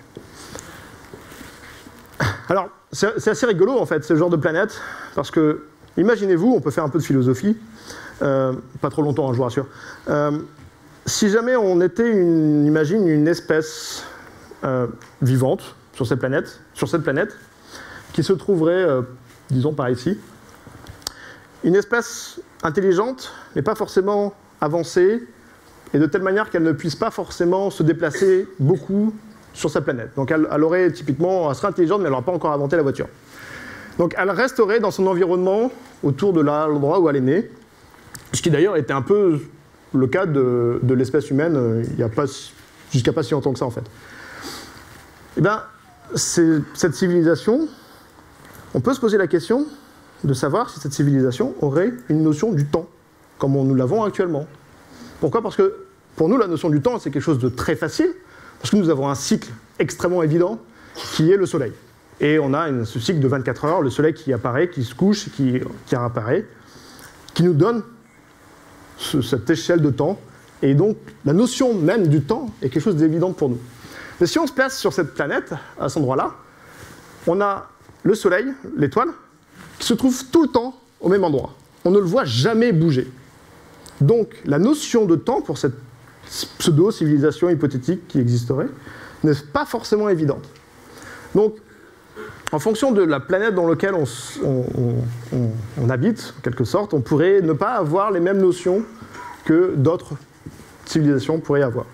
Alors, ceux qui habiteraient côté Côté nuit, il pourrait certainement développer cette notion de temps beaucoup plus facilement parce que du coup, il verrait des étoiles passer de manière très régulière. Et donc, du coup, on pourrait avoir ce cycle périodique pour donner une notion de temps. Ah, c'est juste la petite parenthèse philosophique pour la soirée. Alors, cela dit, si on imagine quand même que ces planètes sont comme cela, ressemblent à ça, avec cet océan à l'état liquide plutôt proche de cet équateur, est-ce que ces planètes pourraient rester quand même habitables? Eh bien, c'est pas gagné. Pourquoi? Parce que les planètes sont extrêmement proches, vous l'avez compris, hein, quand ça tourne en quelques jours de période orbitale autour de l'étoile, on est quand même extrêmement proche. Typiquement sur Proxima, hein, pour vous donner l'ordre d'idée, le Soleil, l'étoile Proxima Cen, représente à peu près 20 à 25 degrés dans le ciel. Donc le Soleil, pour nous, c'est un demi-degré, c'est à peu près ça, à mon échelle. Là-bas, ça pourrait faire à peu près le tiers, le quart du ciel. Donc ça commence à faire un gros spot dans le ciel quand même. Et en plus, les étoiles ne sont pas des gentilles sources de lumière calmes et comme on aimerait que les enfants soient en fait.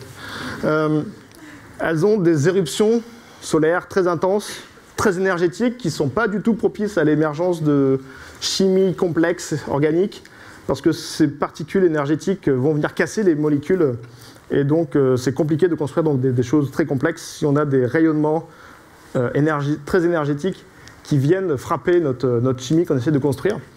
Et le problème, c'est que les étoiles M sont des étoiles extrêmement actives. Elles ont des flares, ce qu'on appelle des flares, donc ces éjections de masse, on appelle des éjections de masse coronale, mais ces éjections de matière extrêmement chaudes, extrêmement énergétiques, extrêmement souvent. Donc du coup, si on se trouve extrêmement proche de l'étoile aussi, on les prend de plein fouet. Alors sur Terre, c'est ce genre de matière qui est éjectée, qui forme d'ailleurs les aurores boréales, donc c'est un côté sympa sur Terre.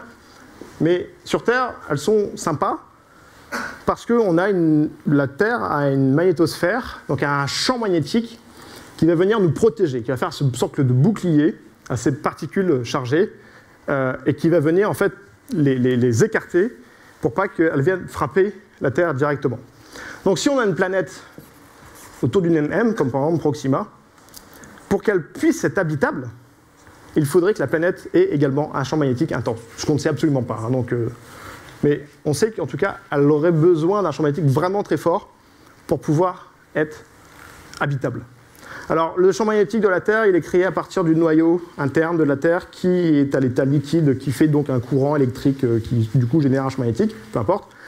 Mais sur les planètes qui sont plus grosses que la Terre, et dès qu'on passe, je crois, quelques dizaines de pourcents plus massifs que la Terre, la pression qui se passe, la gravité est plus forte, donc la pression qui se passe sur le noyau est trop forte pour que le fer puisse être à l'état liquide.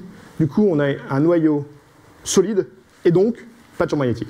Donc si les planètes terrestres, disons, rocheuses, sont un peu trop massives, on a du mal à imaginer comment elles pourraient avoir leur propre champ magnétique qui du coup est leur propre bouclier pour ces rayonnements énergétiques.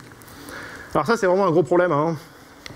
Mais typiquement, Proxima est dans ce genre de configuration où les éjections très énergétiques de ce type arrivent, pas complètement tous les jours, mais plusieurs fois par semaine de notre référence de semaine.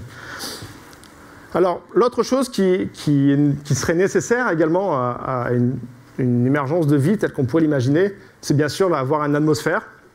L'atmosphère a deux bonnes choses. D'abord, on permet de respirer, mais soit. La première, c'est que l'atmosphère crée un effet de serre. Alors, on critique beaucoup l'effet de serre, sauf que s'il n'y avait pas d'effet de serre sur Terre, il ferait moins 18, ici, à Lyon. Donc, l'effet de serre est quand même bénéfique, mais il faut bien sûr éviter d'en avoir trop, sinon on va avoir des températures un peu trop chaudes.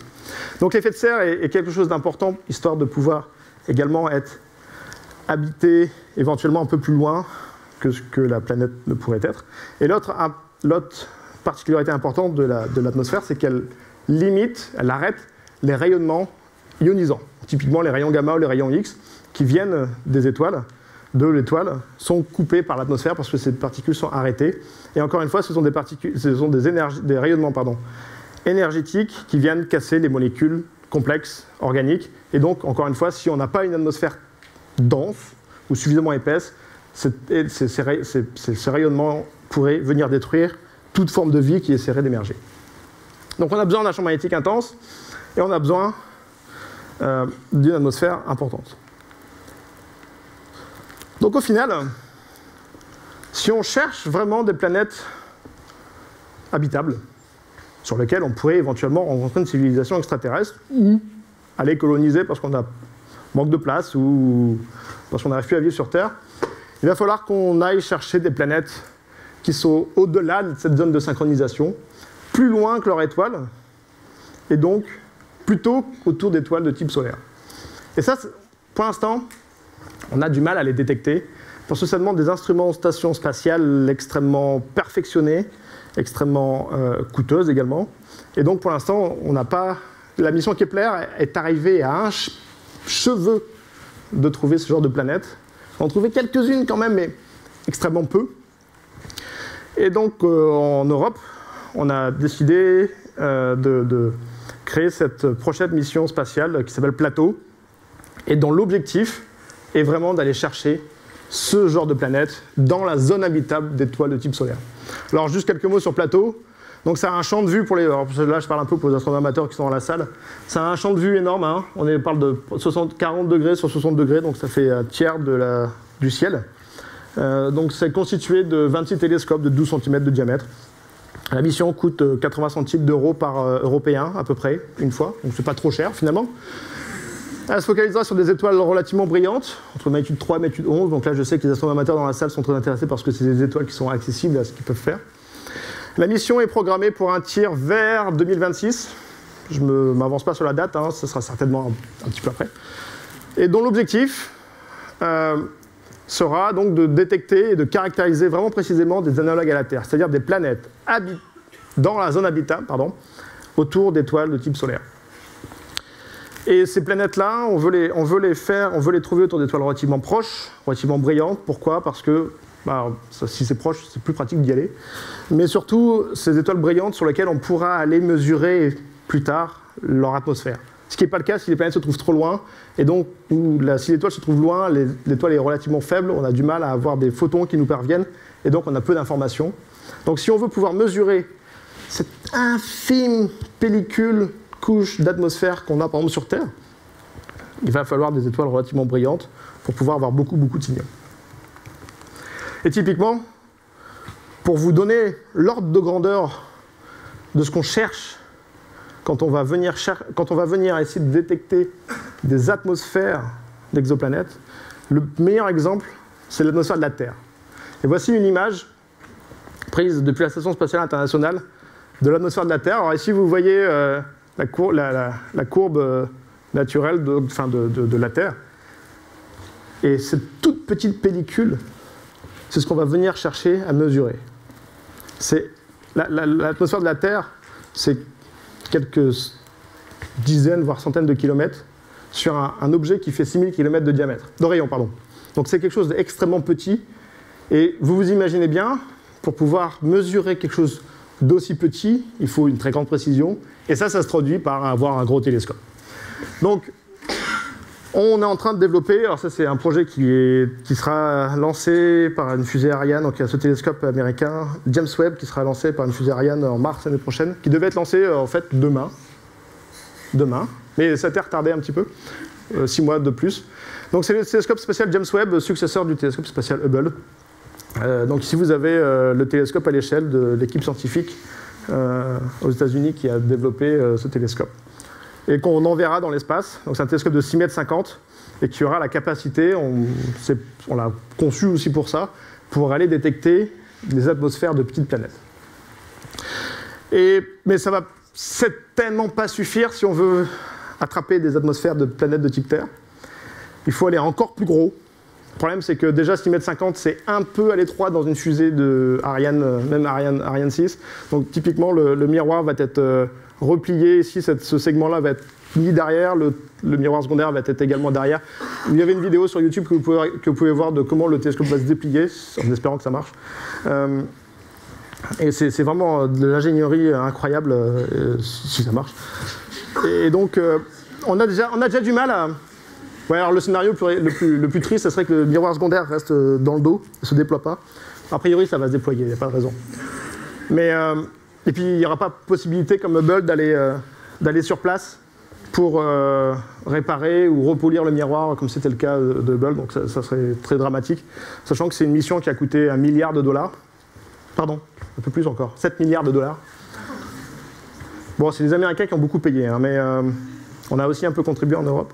Donc ça serait quand même extrêmement dommage de lancer un télescope de 7 milliards dans l'espace puis qui ne fonctionne pas.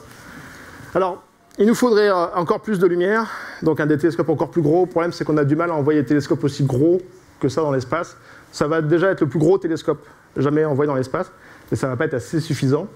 Donc en Europe, on est en train de préparer la construction du mastodonte de l'Observatoire européen austral, l'extrêmement large télescope. Alors on ne sait plus comment qualifier ces télescopes très gros.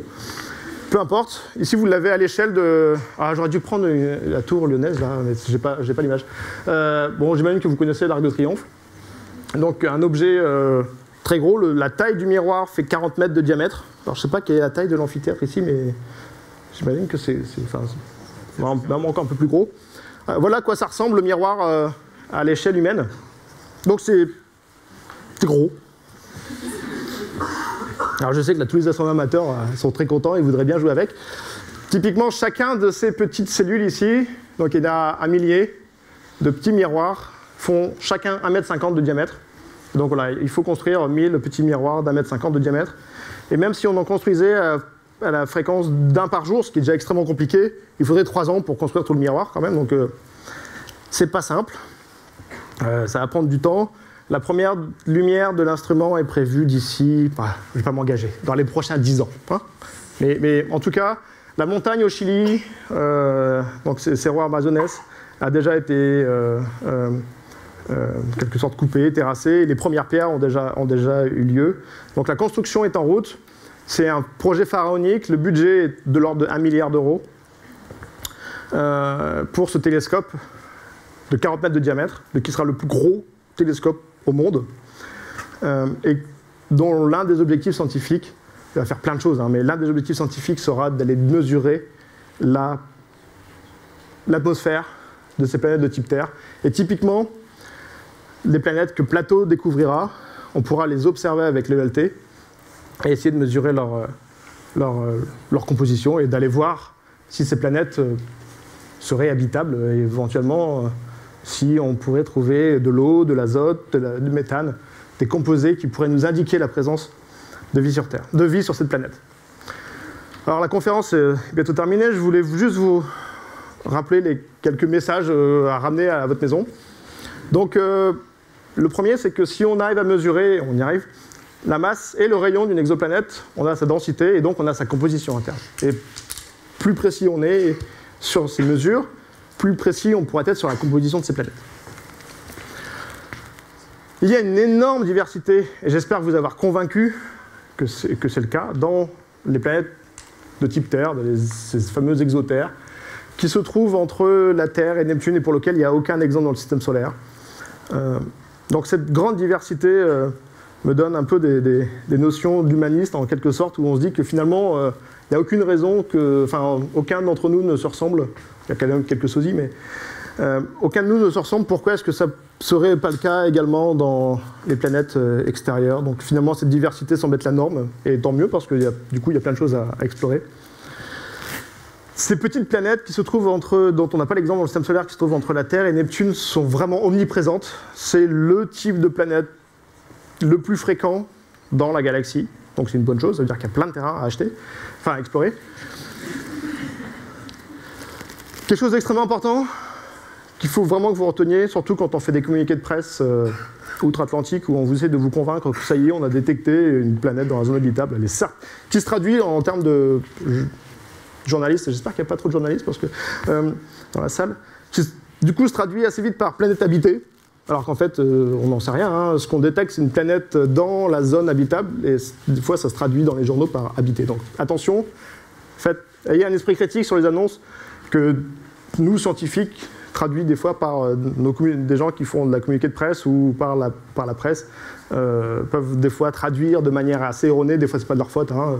La traduction de l'anglais au français n'est pas forcément toujours exacte, et entre habitable et habité, il y a une petite différence subtile. Donc, planète dans un habitable ne veut pas dire habité, j'espère vous avoir convaincu aussi là-dessus. Plateau, c'est la mission spatiale qui verra le jour d'ici 10 ans, grosso modo. On a beaucoup de travail, 10 ans, on ne va pas se reposer pendant 10 ans, il y a énormément de travail à faire, qui va vraiment permettre, on espère, de trouver des analogues à la Terre. Et dans les messages qu'il faut retenir aussi de cette soirée, j'en ai un petit peu évoqué, mais c'est qu'on s'attend, en tant que scientifique, à ce que des premières annonces, le moins important ici c'est vraiment annonce, hein, je l'ai mis en gras, en italique, en tout ce qu'on veut avec des warnings. On attend à ce qu'il y ait la première annonce de découverte de vie extraterrestre d'ici quelques décennies. Et les petits points. Ça ne voudra pas forcément dire que c'est le cas. Hein. Donc, on détectera certainement des signatures de ce qu'on appelle des biomarqueurs, donc des signatures de choses qui ressemblent à la vie. Ce n'est pas pour autant qu'il y ait la vie. Donc attention aux effets de communication aussi, hein, qui peuvent être pourvoyeuses de mauvaises informations. Et donc je vous remercie pour votre attention. Et juste, alors vous pouvez retrouver cette présentation sur mon site web si vous voulez. Si vous voulez aussi me tweeter, vous avez mon Twitter. Si vous avez des questions, vous pouvez aussi me les envoyer par mail. Je ne vous promets pas de répondre rapidement, mais si je ne réponds pas, n'hésitez pas à me renvoyer un mail, sans forcément me harceler, mais j'essaye de répondre en tout cas. Et juste avant de prendre quelques questions, je voulais vous montrer quand même que la science, c'est quelque chose d'extrêmement rigoureux et de sérieux, mais qu'en tant que scientifique, on aime aussi bien plaisanter. Et cette année, alors, disons que l'annonce des planètes trappistes, j'imagine que vous savez tous ce que c'est qu'une bière trappiste, a suscité quelques idées. Et je vais vous montrer ici un papier qui a l'air très sérieux, qui a été publié sur une base de données que nous, chercheurs, suivons régulièrement, et qui parle de la zone habitable. Je ne vous la traduis pas, hein, vous avez compris l'idée. Alors, ce papier est apparu un 1er avril 2017, hein, c'est pas pour rien, et qui redéfinit donc une zone dans laquelle la bière pourrait être à l'état liquide à la surface de la planète. Alors, il y a des critères très très sérieux, hein, comme le Heineken Criteria, qui définit la teneur en monoxyde de carbone. Il y a le Homer Simpson Criteria, qui définit quelle est la température de la bière pour qu'elle soit agréable. Bref, quelque chose d'extrêmement sérieux. Et la personne qui a fait ça, un collègue à Paris d'ailleurs, a été jusqu'à nous faire une première image de à quoi pourraient ressembler ces planètes de bière. Et la correspondance, d'ailleurs la ressemblance incroyable avec la Lune. Alors cette planète s'appellerait 1664. Je ne l'aurais pas appelé comme ça moi, mais bon. Et ici vous avez des simulations numériques qui vous montrent à quoi ressemblerait le spectre d'une planète de bière en fonction de la teneur d'alcool de la bière. Bon bref. On peut être sérieux, on est sérieux, mais des fois on aime bien s'amuser un petit peu, surtout avec des sujets comme les bières. Je vous remercie.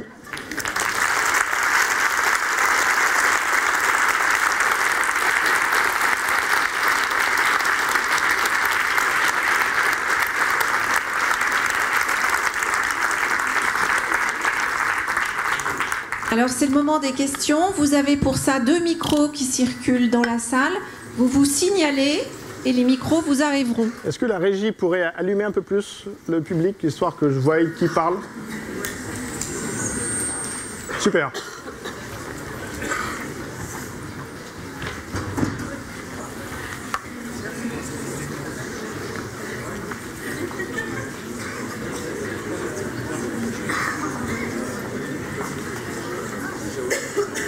N'ayez pas peur de poser des questions. Quand j'étais à la fac, un de mes profs un jour nous a dit il n'y a pas de questions stupides. La seule question stupide, c'est celle qui n'est pas posée. Et je crois qu'il avait vraiment raison, donc n'hésitez pas à poser des questions, même celles qui pourraient vous paraître idiotes ou je ne sais pas quoi. Dites-vous que si une question Si vous avez peur qu'une question soit idiote, il y a de fortes chances, il y a une question là-bas, il y a une forte chance que quelqu'un d'autre a la même question idiote, donc c'est qu'elle est finalement pas si idiote que ça. Il y a une autre question là aussi après.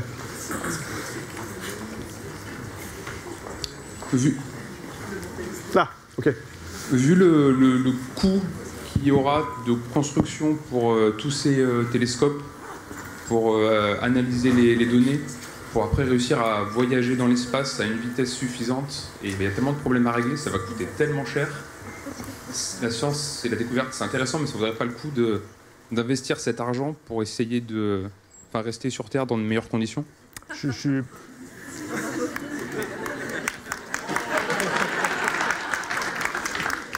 d'accord. Je suis d'accord. Je suis 100% convaincu avec ça. Enfin non, 99% convaincu avec ça. D'ailleurs, la recherche que représente le financement de la recherche en astrophysique représente extrêmement peu par rapport au financement des énergies renouvelables et tout ça. Donc, ça va quand même dans le bon sens. Le problème, c'est que tout le monde ne semble pas être convaincu sur cette planète de ce genre de choses. Et outre-Atlantique, vous avez, j'imagine, suivi ces histoires où, malgré des ouragans très forts, ça ne permet pas de convaincre des gens sceptiques, à tort. Quoi qu'il en soit, indépendamment du fait, notre motivation première, en tout cas ma motivation première, n'est pas de chercher des planètes avec des petits bonshommes dessus. Ma motivation première, c'est de comprendre aussi comment la Terre s'est formée. Pour se connaître son histoire, ça nous permet aussi de connaître en quelque sorte comment ça pourrait évoluer. Alors c'est peut-être un peu tiré par les cheveux, mais si on pouvait observer des planètes comme la Terre, avec des conditions un petit peu différentes, ça nous permettrait de voir également qu'est-ce qui pourrait nous arriver. Donc au final, c'est peut-être un peu abstrait et peut-être un peu loin, mais ce qu'on fait se rejoindra un jour avec les gens qui font du climat. Et d'ailleurs, c'est pas pour rien, en fait ça a déjà commencé, parce que dans nos collègues, il y a des gens qui viennent de climat, qui font vraiment des analyses de climat, qui ont des modèles de climat sur Terre, et qui commencent à les utiliser sur ces exoplanètes pour lesquels on commence à avoir quelques données pour vraiment améliorer leur modèle de climat et donc mieux prédire aussi comment la Terre pourrait évoluer en fonction de combien on met d'usines carbone, charbon sur Terre ou sur d'autres choses.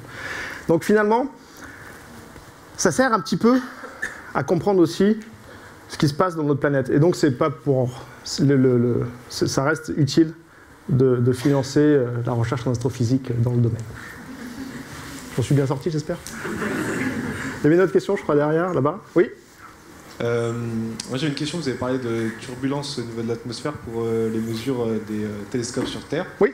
Le télescope qui va être installé donc, au Chili, pourquoi ne va-t-il pas être impacté par ça? Il va être impacté par ça. Alors, je ne sais pas si vous avez déjà eu la chance d'aller au Chili. Pourquoi le Chili? C'est parce que le ciel est exceptionnellement pur et stable par rapport à ce qu'on pourrait avoir typiquement à Lyon ou même en France. Donc le fait d'aller au Chili, c'est pas juste une histoire d'exotisme, c'est surtout parce que les conditions d'observation, ils sont les meilleures sur Terre. Alors il y en a un observateur qui est un tout petit peu meilleur que le Chili, c'est l'observatoire au sommet du mont Mauna Kea à Hawaï, dans lequel d'ailleurs les États-Uniens construisent un télescope de 30 mètres de diamètre. Donc oui, l'atmosphère est un problème. Le problème, c'est que le vrai gros problème, c'est qu'on ne peut pas envoyer un télescope de 40 mètres dans l'espace. Si on pouvait, on le ferait. Malheureusement, on ne peut pas. Et donc, on développe des techniques extrêmement compliquées, extrêmement poussées pour venir justement s'affranchir de l'atmosphère au maximum qu'il est possible de faire. Ces techniques s'appellent l'optique adaptative, où pour faire court, on vient analyser, on a des lasers. Vous avez vu ces images, ces photos avec les télescopes qui ont des lasers autour. On va créer donc des étoiles artificielles sur lesquelles on va, donc, dans l'atmosphère de la Terre, qu'on va ensuite analyser, et de leur turbulence, qu'on va venir mesurer avec une très haute fréquence, on va venir ensuite déformer les miroirs de manière très intelligente, qui va permettre donc de compenser cette variation atmosphérique. Donc c'est ce qu'on appelle l'optique adaptative. Alors encore une fois, il y a des termes qui vont très très superlatifs, de la super optique adaptative, de l'extrême adaptative, de la super extrême optique adaptative. Peu importe, sur le LT, l'optique adaptative sera vraiment au cœur du télescope. Et l'idée, c'est de pouvoir s'affranchir au maximum des effets atmosphériques. Ici, oui. Est-ce que Plateau, il sera... Est-ce que les risques qui sont grands, on peut dire, qui se prennent un débris? Un débris. Alors, bonne question. J'aurais tendance à dire non, pour la simple et bonne raison que quasiment tous les télescopes, en tout cas scientifiques, les télescopes d'espionnage, on n'y a pas accès, on n'a pas l'information, mais les télescopes à but scientifique, aucun pour l'instant n'a subi de dommages importants suite à des impacts de débris spatiaux. C'était ça la question? Même Hubble. Alors il y a des micro-météorites qui tapent de temps en temps, mais pas au point de vraiment détruire l'instrument. Cela dit, la question de la pollution de l'espace, quelque chose qui était complètement exotique il y a quelques années et qui commence à devenir problématique parce que finalement on envoie des tas d'objets dans l'espace, mais on n'a aucun recyclage, pour l'instant ils restent dans l'espace et si jamais deux se rencontrent, deux se cognent, ça créerait des débris spatiaux de manière très importante et ça serait extrêmement dommageable. Alors, je ne sais pas si vous vous rappelez, mais il y a quelques années, il me semble que c'est la Corée du Nord, pour montrer qu'il était capable de tirer des missiles balistiques, a détruit un satellite d'espionnage américain. Ça a paru dans la presse, mais très peu. Et cet événement a créé des tas et des tas de débris spatiaux de la taille de quelques boulons, mais qui, à la vitesse où ça se propage dans l'espace autour de la Terre, réagissent comme des balles de fusil et peuvent vraiment détruire ce qui se passe. Donc typiquement le film, il s'appelle Gravity, typiquement ce genre de choses. Mais en tout cas, alors, à l'endroit où on va envoyer Plateau, c'est là où également il y a déjà d'autres instruments. Le James Webb sera à peu près dans le même voisinage, qu'on appelle le point de Lagrange 2, bon peu importe. C'est un endroit qui est relativement loin de la Terre, et donc pas encore trop pollué. On va dire ça comme ça. J'ai vu une question ici, oui. Ou là-bas, je sais pas. Oui. Est-ce qu'avec Plateau et éventuellement d'autres télescopes qui seront développés, on aura aussi l'espoir de détecter ce qu'on appellerait des exolunes qui seraient aussi potentiellement habitables comme on le soupçonne dans le système solaire avec Titan, Europa et Encelade? Les exolunes. J'ai beaucoup de collègues qui essayent de détecter ces exolunes, notamment un collègue aux États-Unis qui passe exclusivement son temps à chercher des exolunes dans les données Kepler et qui, après un travail colossal d'analyse des données Kepler, n'a trouvé qu'un candidat qui est pas très très clair dans les données, ça reste à confirmer. Et ce serait juste une première découverte. Malheureusement, la mission Kepler était à un cheveu de les détecter et on pense que la mission Kepler les a ratés. Mais par contre, Plateau devrait faire mieux, c'est pour ça qu'on fait.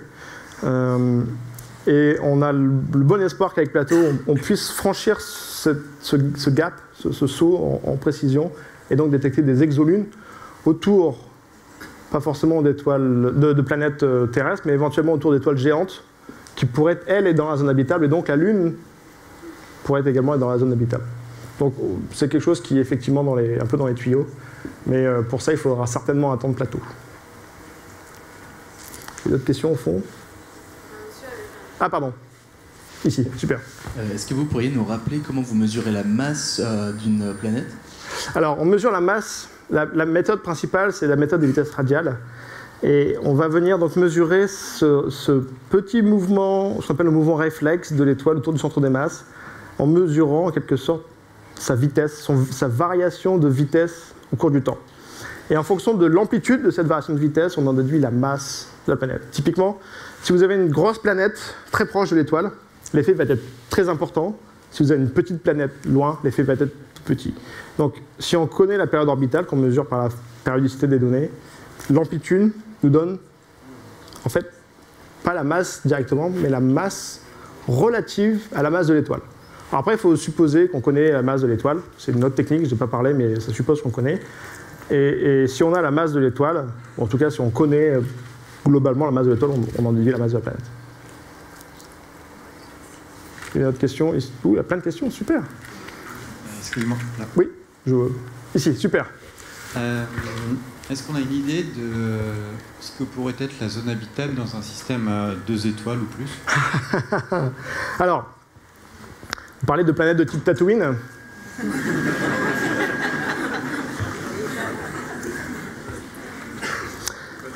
Alors, on a découvert des planètes autour d'étoiles de systèmes binaires, donc ça s'appelle des planètes circumbinaires, pour le jargon technique. Donc ce sont des planètes vraiment de type Tatooine qui tournent autour d'une paire d'étoiles.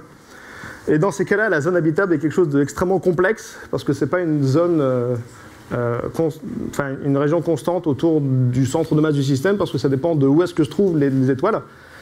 Et du coup, la zone habitable, les planètes ne pourraient pas, ou avec une très faible probabilité, rester tout le temps dans la zone habitable. Alors en plus, c'est rigolo parce que si jamais les planètes se trouvent dans le plan orbital de la binaire, elles voient des éclipses périodiquement, et du coup, ils ont beaucoup de lumière, donc pourraient potentiellement être dans la zone habitable, et puis d'un seul coup, il ferait extrêmement froid parce qu'il y aurait une grosse éclipse, et puis donc on est plutôt dans le cas d'éclipses comme dans le cas d'une éclipse de soleil. Puis après, il referait température normale, donc ça serait des conditions quand même assez compliquées, mais a priori, on ne sait pas comment la vie émerge, donc pourquoi pas. Oui. Le micro. Admettons que, par exemple, demain, vous avez plein de sous. Et, vous avez le chèque En fait, est-ce que c'est juste une question de sous, d'envoyer des nouvelles choses dans l'espace, des nouveaux télescopes dans l'espace, ou d'en faire sur Terre, ou est-ce que c'est une question de savoir humain? Les deux. D'accord. Alors, malheureusement, l'argent est un peu le nerf de la guerre, bien que notre guerre est quand même plutôt pacifique. Si on avait beaucoup d'argent, on pourrait employer beaucoup de gens intelligents qui pourraient développer de la technologie très avancée, et du coup, on pourrait certainement faire des choses beaucoup plus rapidement et plus vite. Mais comme on doit se battre avec les climatos sur Terre, du coup, on n'a pas trop d'argent. Blague à part.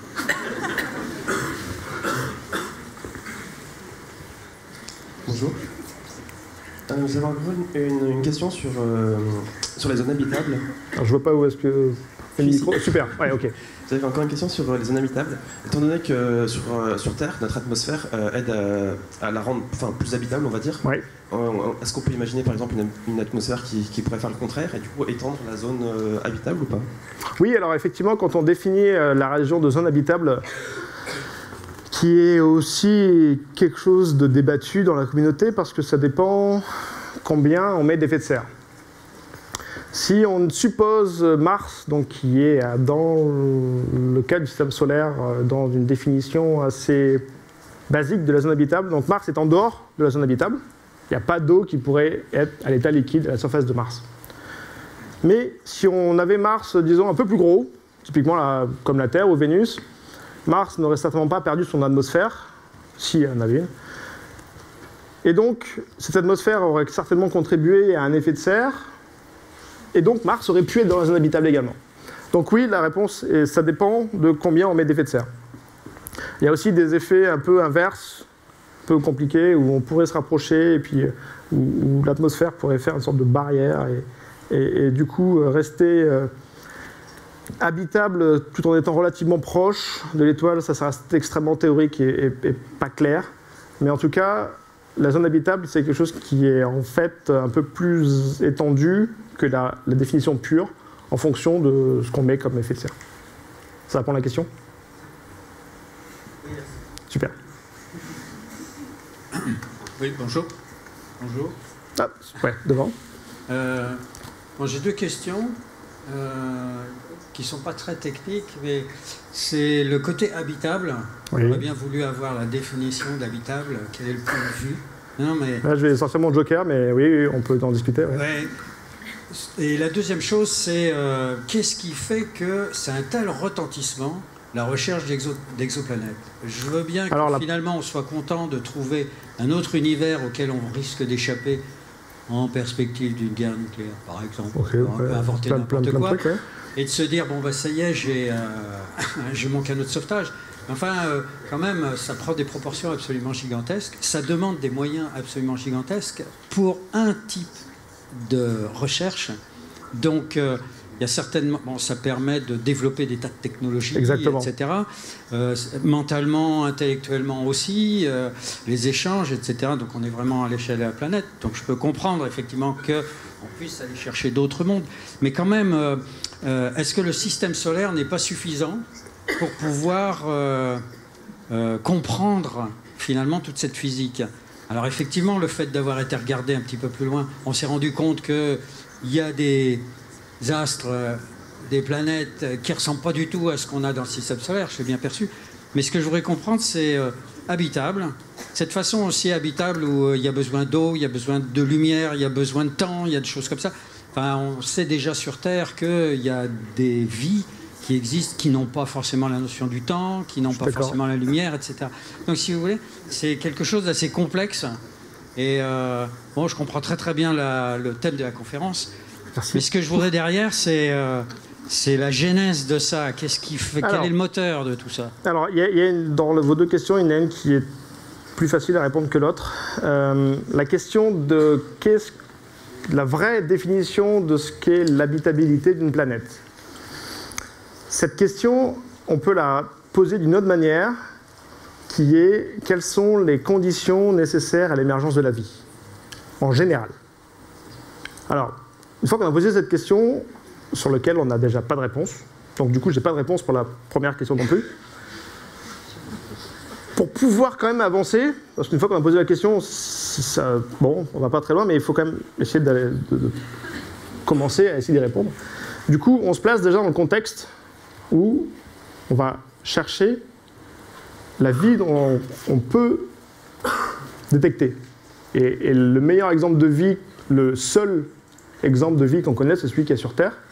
Donc le seul moyen de pouvoir prouver, et là le mot est important, prouver l'existence d'une vie extraterrestre, ce serait de détecter la même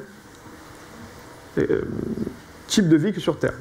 Mais du coup, on est avec des œillères extrêmement fermées sur le type de vie qu'on cherche. Et du coup, il y a zéro chance, avec ce raisonnement, de trouver des formes de vie qui sont différentes. C'est pour ça, au début, en blaguant un petit peu, mais c'est pas vraiment, c'est une caricature plus qu'une blague, je disais qu'on cherche des petits bonshommes qui parlent américain, parce que c'est vraiment le stéréotype de ce qu'on cherche. Et je dirais que ce serait relativement décevant, en fait, de trouver une forme de vie qui soit exactement copie de ce qu'on est. Moi, j'aimerais bien trouver, comme la science-fiction a pu nous montrer depuis très longtemps, des formes de vie complètement différentes. Ce serait certainement plus enrichissant que de retrouver la vie qu'on a actuellement. Alors, pour revenir sur la deuxième question qui est un peu plus facile pour moi, à mon avis, à répondre, c'est parce que, donc c'est pourquoi est-ce que ces exoplanètes ont beaucoup c'est un sujet très chaud et pourquoi ça attire aussi beaucoup les scientifiques et puis le public. Je suis très content que vous soyez venus aussi nombreux. À mon avis, ma conception, c'est que ça touche à une question existentielle de l'humanité qui date depuis Mathusalem, qui est en gros, est-ce qu'on essaie dans l'univers? Et quand on commence à toucher aux questions fondamentales sur les origines, il y a deux types de réponses. D'un côté, c'est la religion, de l'autre côté, c'est, sans vouloir rentrer dans un débat sur la religion, bien sûr, c'est d'essayer de répondre à cette question d'un point de vue scientifique, autant qu'on peut. Et donc, je pense que ce sujet sur les exoplanètes est très porteur, également parce que ça touche à la question de nos origines, et qui est une question que tout le monde, j'imagine, se pose. Oui. Pour revenir à la question du financement, je suis désolée, j'aimerais savoir qui investit. Est-ce que ce sont des acteurs privés ou publics? Et si c'est privé, avec quels intérêts? Alors, jusqu'à disons, on va dire jusqu'à aujourd'hui, l'exploration spatiale était uniquement sur des fonds publics. Pourquoi? Parce que le modèle économique qu'il y a derrière est très compliqué ou à des échelles de temps qui n'intéressent pas les entreprises privées. Quand on investit des milliards, on veut avoir des résultats rapidement. C'est plus facile de convaincre des actionnaires de se financer. Donc cet argent est public, c'est nos impôts qui financent ça. Mais voilà, une mission comme Plateau qui coûte 600 millions d'euros, c'est 80 centimes par Européen. Donc c'est un budget qui est extrêmement modeste au final et qui permet, en tout cas on travaille pour ça, de faire des avancées aussi bien culturellement que scientifiquement très importantes. Maintenant, il se développe un secteur privé de l'exploration spatiale. Alors, pas encore les exoplanètes, mais vous connaissez certainement Elon Musk avec SpaceX qui lance des fusées de manière très efficace, notamment la prochaine mission exoplanète américaine TESS, qui sera tirée également dans à peu près 6 mois, sera lancée par une fusée de SpaceX. Parce qu'il y a un modèle économique derrière. Et actuellement, on parle d'exploration du système solaire plus avancé que ce qu'on a fait dans les années 60, où on pourrait... alors, bon, il y a des gens qui sont très forts aussi pour imaginer des choses très ambitieuses, qui coûtent aussi beaucoup d'argent. Mais le directeur général de l'Agence spatiale européenne voudrait qu'on installe une base sur la Lune. Alors, les Américains ont à peu près la même idée, les Indiens, les Chinois aussi, qui pourrait être une base étape pour aller après vers Mars ou vers d'autres planètes du système solaire. Et encore une fois, il y a un modèle économique qui se crée derrière via des entreprises privées. Actuellement, la compagnie privée qui est capable d'envoyer des conteneurs, qui dit être capable d'envoyer des conteneurs de matériel, à prix défiant toute concurrence, c'est Amazon.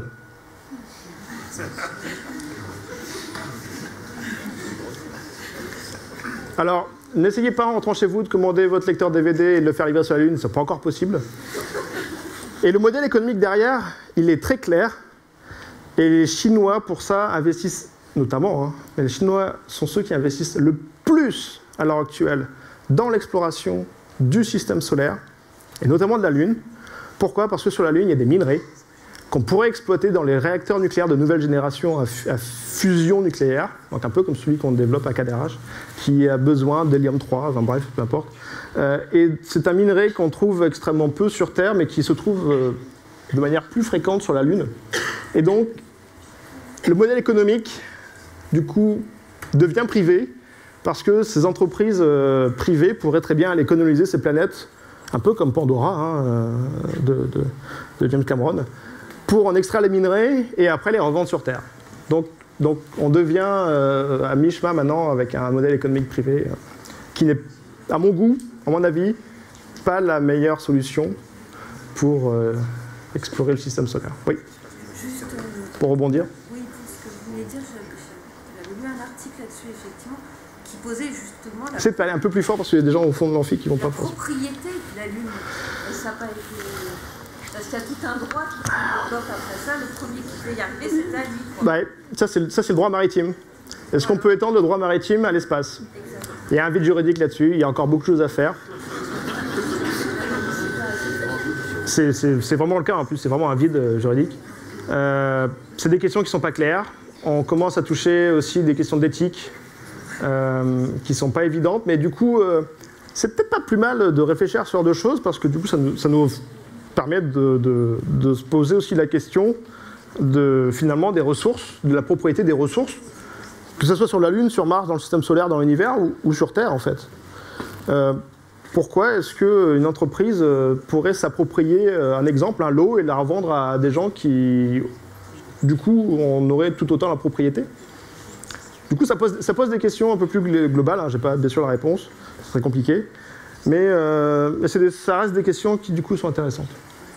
Et alors, j'essaie de me battre auprès de mes collègues aussi et de la communauté quand j'entends des gens parler de notre planète. Alors, c'est conceptuel, mais je n'aime absolument pas qu'on dise notre planète ou notre soleil, notre système solaire.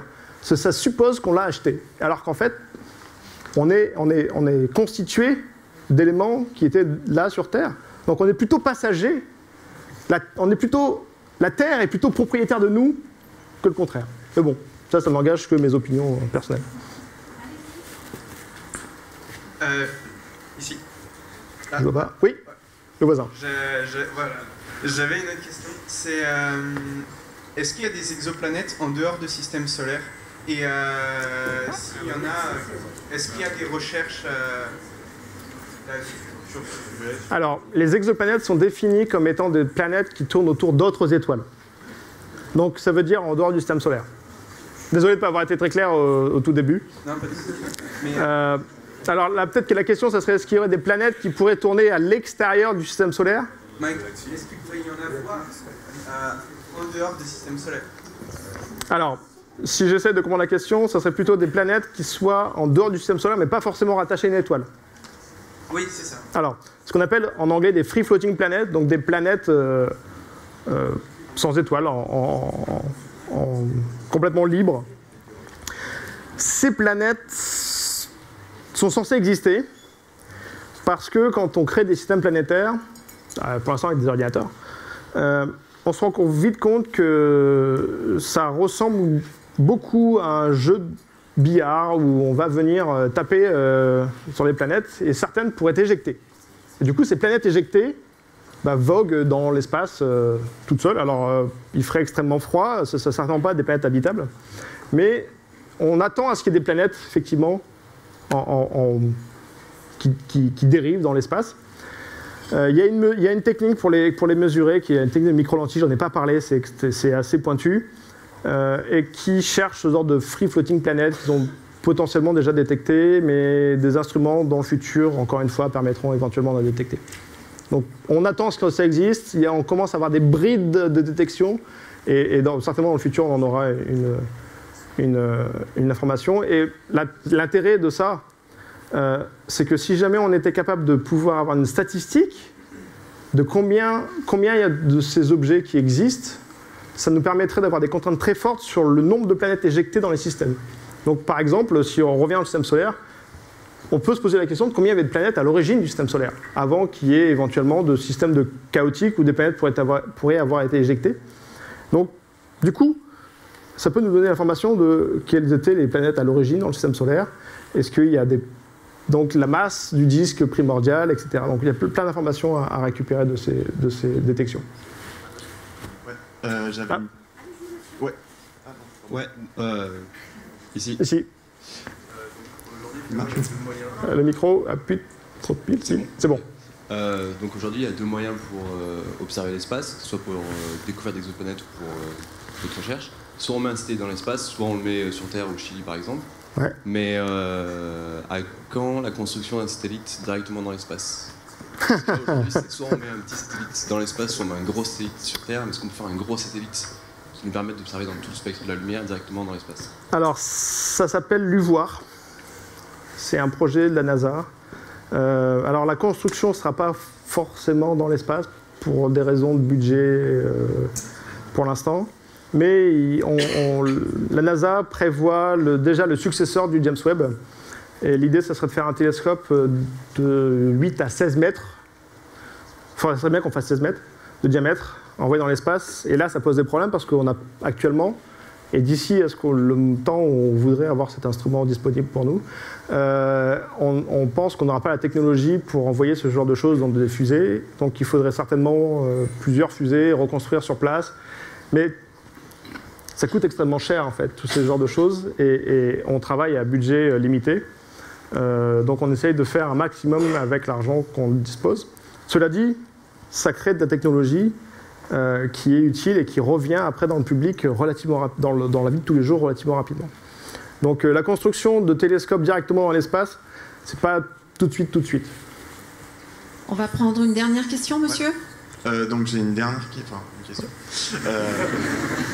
Je voulais savoir, donc vous avez parlé de l'ULT. L'ELT, ouais. L'ELT extrêmement large télescope. Voilà. Donc c'était pour percevoir les atmosphères. Et j'avais entendu parler de...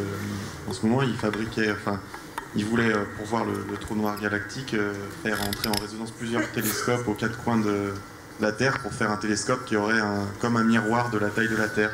Est-ce que ça pourrait être utile pour la détection d'atmosphères ou de planètes? Alors, ce genre de télescope existe déjà, mais pas dans le domaine de longueur d'onde, donc dans la gamme de lumière qu'on aime bien, qui est un peu le domaine visible ou le proche infrarouge. Ça existe déjà dans le domaine radio, donc il y a des antennes qui sont disposées un peu aux quatre coins de la Terre et qui, s'ils observent les mêmes cibles en même temps, peuvent faire ce qu'on appelle de l'interférométrie entre les cibles et donc avoir une super précision, comme si on avait un télescope de la taille de la Terre. Malheureusement, ça ne marche que dans le domaine des longueurs d'onde radio, pour la simple et bonne raison que les détecteurs ont besoin d'enregistrer toute l'information de la lumière, pas juste son intensité, mais aussi sa phase. Et les instruments qu'on a aujourd'hui permettent de le faire que dans les régimes de longueur d'onde, typiquement de quelques hertz ou mégahertz ou gigahertz. Mais dans le domaine de longueur d'onde visible et infrarouge auquel les étoiles émettent, principalement, on n'y arrive pas. Donc le seul moyen de pouvoir combiner la lumière de plusieurs télescopes, comme par exemple c'est le cas au VLT, donc la partie interférométrie du VLT, c'est vraiment de faire interagir la lumière physiquement. Et ça suppose donc d'être pas trop loin, parce que ça veut dire qu'il faut vraiment que la lumière rentre, de plusieurs télescopes rentrent ensemble pour en exploiter cette information d'interférométrique. Et donc ça suppose des télescopes pas trop loin. Et donc typiquement un télescope optique de la tête de la Terre, on en est encore extrêmement loin. Merci beaucoup. Merci à tous.